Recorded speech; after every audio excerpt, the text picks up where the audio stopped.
Thought I'd go ahead and make a little video to maybe help some guys out if they ever messed with one of these. I just pulled this out of the 800S. I've actually had this apart many years ago and changed out the plastic sprag gear to a nice aluminum one. At the time, all the seals and bearings were real good on it, so we went ahead and left it. But now with 6,500 miles on it, you can see that she needs some seals, and the front pinion bearing is pretty loose. So we're going to get that changed out. First thing we want to do is get this thing all cleaned up before we tear it apart. And then we'll pull the plug.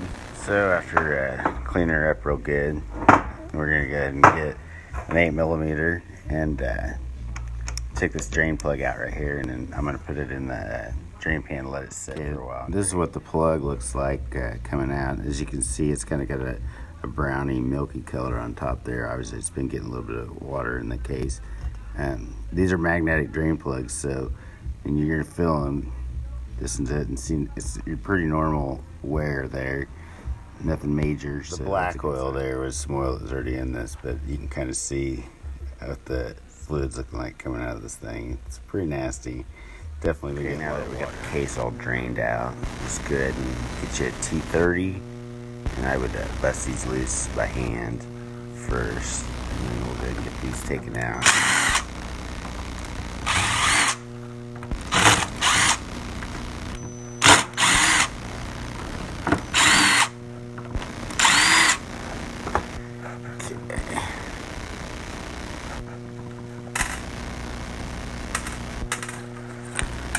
Now that you got these out, there's some little lips on the side here. I think so. There we go. And if you lightly pull up on that, you can get this to break loose pretty easy. Turn this around here a little bit so you can see what I'm doing. Okay. There we go. Off. Let's go and start getting this pulled apart. Pull this out of the sprag gear.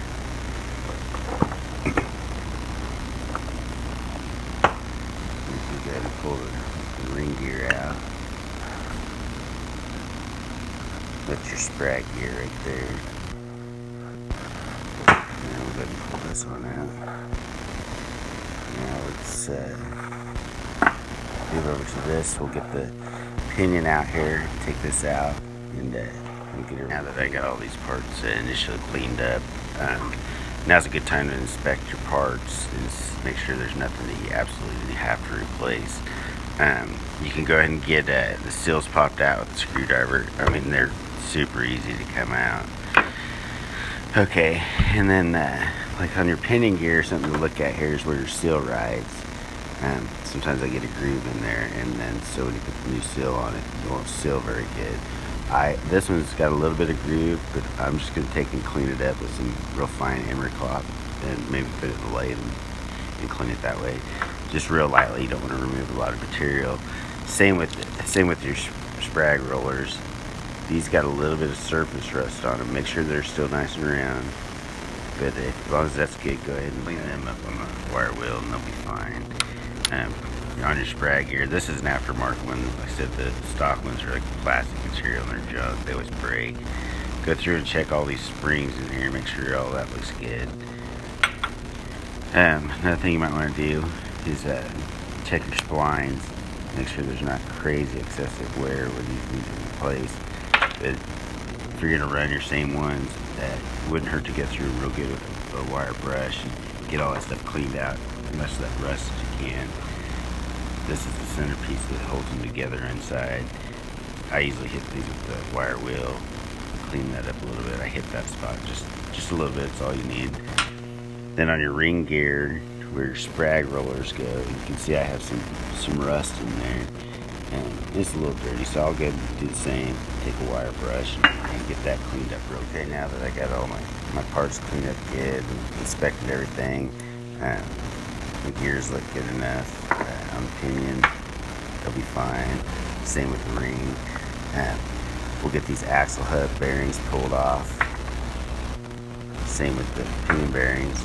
Another thing you guys might want to really check too is this is your armature plate, and they'll get some wear This one has a little bit of grooving, which is expected with 6,500 miles on it, but I don't think it's bad enough that we need to replace it yet. You got to watch it. If they get too thin, you'll break these tabs off here, and that'll be a mess. So if yours is looking really bad, you might want to look into ordering another one of them. Also, you guys, I should have probably mentioned this a long time ago. If you don't mess with these things much, make sure and be careful with these wires that go in here. You definitely don't want to break that off. If you know the way this part's pretty well cleaned up, I'll do a final cleaning before I start installing everything. I went ahead and pushed in the seals. Just push them down. They're super easy. New O-ring on here. Do some 400 underneath this thing to clean up around that ring. Same as on your case on here. Seal, obviously. Same deal. Push it in. Really easy. Went ahead and installed these bearings on the hubs.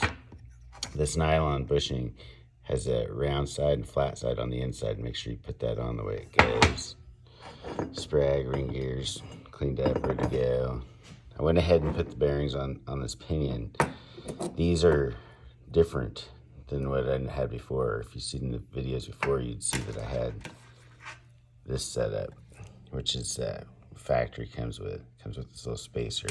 I'm upgrading this bearing, which you can't just upgrade it and put it all back together. So I'm gonna do another little video to show you how that works.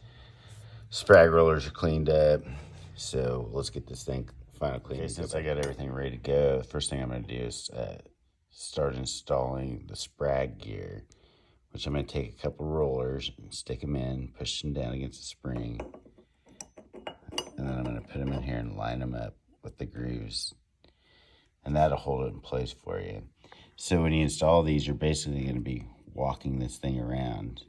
You're gonna have it up enough to where you can slide one more in each time, then push it down and slide it on around. So I'll get that done real quick. First row of rollers installed.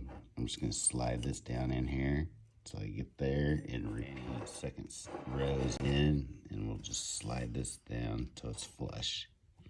Okay, so I got my sprag in and all my rollers pushed in. Something you're gonna want to make sure you get right is these little grooves line up with these grooves. Because if you have this any other way, it can throw them off, and your grooves will be off here, and they need to be in here. So that's one thing to check once you get everything together, that you have these lined up. Okay, so now that the sprag ring gear setup is ready to go, I went ahead and installed the pinion back in there. Keep in mind, my bearings are dry. Like on these bearings, I actually like to take them, brake clean them out, blow them out, so they're completely dry. I see other guys, they'll put lube in there. I don't recommend this. I want them perfectly clean, because any of that stuff you're adding is just a contaminant, and there's not a lot of fluid in these things. So that's just something you really don't need in there.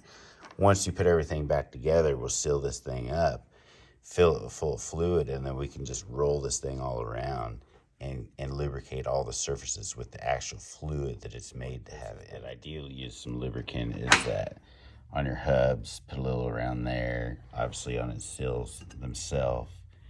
Anywhere you have a seal ride, and make sure you can get that lubricated up so we don't have anything rubbing dry. Other than that, we should be ready. So I see a lot of other guys, they start putting this together with this sitting like this and installing parts. Well, normally what happens when they do that, when it comes to this thrust button spacer, they have to put some grease on it or something, or, you know, when you turn it upside down, it wants to fall off. Which actually, you could take these things, and if you just pull back a little bit, they're pretty solid on there. So you don't have to use grease on them. It's just another thing, like I said, to add a contaminant in the fluid. Instead of installing everything on this side of the case and then risk this wanting to fall off when you're putting it together, I'm going to go ahead and put everything together on this side of the case. I already have the thrust spacer in there, thrust button spacer. I'm going to take one of my hubs and line it up in here, and you're going to want to just roll it around a little bit, drop it in the seal. Then you're going to want to take your armature plate and set it down in there. Install this. I'm going to go and grab the sprag ring gear, and I'm going to set it there. I'm going to turn it until it falls down in those grooves on the armature plate sticking up. Then I'm going to take the other hub, work it in there, and push it down. Now that that's all together, just take a quick look and make sure that your ring gear's down here where it should be. If you have a little gap, you might recheck it because something might not be right. Then we're just going to take the other case and simply put it in place and push it down on there. And you're going to want to take your bolts, which clean these good because they always get rusty right here. There's a space in between where the threads are actually not in anything. So before putting these in, put anti-seize all the way up these threads. That'll help keep it from corroding a lot better. Okay, so now I've got everything back together. My bolts are anti-seized, all torqued down. At this point, if you haven't installed your drain plug, you might want to do that. I've already installed this one before I start putting it back together. You're going to want to have this on a level surface, remove your fill plug, fill it up with your fluid, and then I would recommend putting your plug back in, cover this hole with something or hold your finger on it, and then roll everything around. Get that fluid all over everything in there. Let it sit for a little bit, and then once it's set, come back and recheck your fluid height just to make sure it all looks good. You can use whatever fluid you want. I'm using Demand Drive from Polaris. That's what's recommended. It's made to help your four-wheel drive engage, so I wouldn't skimp and try to use a cheaper fluid. I would just make sure and use the actual fluid that Polaris recommends. Differential now full of fluid, and you don't have any leaks. You shouldn't have to change the fluid for, I believe it's 100 hours, what Polaris recommends. Check your manual just to double check that. But you should be ready to install, other than you might want to take a little anti-seize or grease, one or the other, and cover these splines so they don't corrode, and keep them lubricated up. I hope that helps you guys out, and good luck.